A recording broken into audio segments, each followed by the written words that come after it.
নবী সাল্লাল্লাহু আলাইহি ওয়াসাল্লাম বলেছেন যে কিয়ামতের মাঠে আল্লাহ রাব্বুল আলামিন যে 7 শ্রেণীর মানুষকে তার আরশের ছায়ায় ছায়া দিবেন, তার মধ্যে তৃতীয় শ্রেণী হচ্ছে সেই যুবক যে তার যৌবনকালটাকে আল্লাহর পথে উৎসর্গ করেছে বা কাটিয়ে দিয়েছে। আরেকটা হাদিস যেটা বলতে চাচ্ছিলাম সেটা হলো, কিয়ামতের মাঠে 5টা প্রশ্ন হবে, স্পেশাল 5টা প্রশ্ন,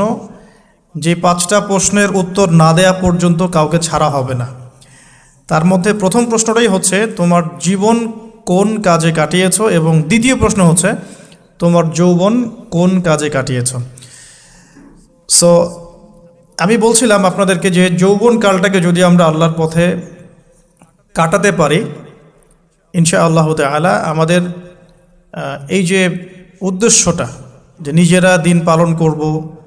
নিজের পরিবারের মধ্যে প্রতিষ্ঠা করব, আমাদের সমাজে দিন